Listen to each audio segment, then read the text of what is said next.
ಥರ ಇವತ್ತು 4ನೇ ವಿಡಿಯೋ ಮಾಡ್ತಾಯಿದ್ದೀನಿ. ಈ ಡ್ರಗ್ಸು ಮತ್ತು ನಶೆ ಬಗ್ಗೆ ಸುಮಾರು 3 ವಿಡಿಯೋ ಮಾಡಿದ್ದೀನಿ. 3 ದಿವಸದಿಂದ ಕಂಟಿನ್ಯೂ ವಿಡಿಯೋ, ಒಂದು ದಿವಸಕ್ಕೆ ಒಂದು ವಿಡಿಯೋ ಮಾಡ್ತಾಯಿದ್ದೀನಿ. ಯಾಕೆಂದರೆ ನಶೆ ಸಿಗ್ತಾನೇ ಇದೆ. ನೋಡಿ, ನಿನ್ನೆ ಫುಲ್ಲು ಎಲ್ಲ ಟಿ ವಿ ಚಾನೆಲ್ಗಳಲ್ಲಿ ಎಲ್ಲ ಬಂದಿದೆ. ನಾನೇನು ಸುಳ್ಳು ಹೇಳಿಲ್ಲ.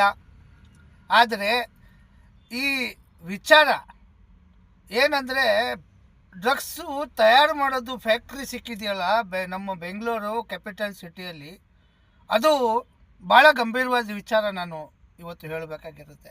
ಯಾಕೆಂದರೆ CCP ಪೊಲೀಸ್ನವ್ರಿಗೆ ಗೊತ್ತಿಲ್ಲ, ಮತ್ತು ಅದನ್ನು ಹಿಡ್ದಿರೋದು ನಮ್ಮ ಕರ್ನಾಟಕ ಪೊಲೀಸ್ ಇಲ್ಲ ಅಂತ ನಾನು ಹೇಳ್ತಾ ಇಲ್ಲ.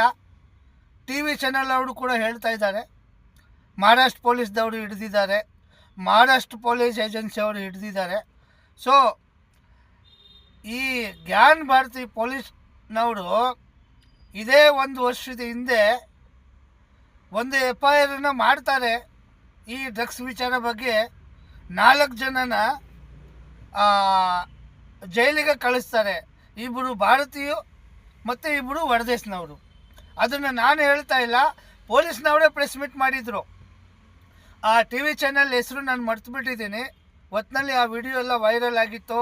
ಪೊಲೀಸ್ನವರು ಪ್ರೆಸ್ನ PC ಮಾಡಿಬಿಟ್ಟು ಪ್ರೆಸ್ ಕಾನ್ಫರೆನ್ಸ್ ಮಾಡಿ ಒಂದು ವಿಡಿಯೋನ ಜಾರಿ ಮಾಡಿ, ಈ ರೀತಿ 4 ಜನ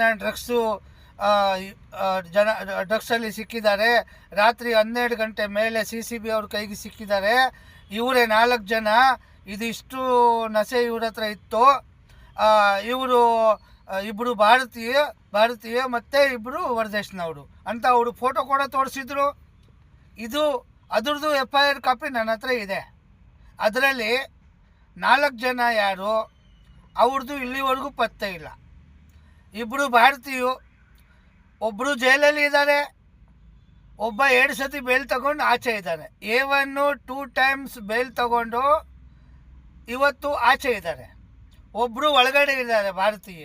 2 ಆಯಿತು.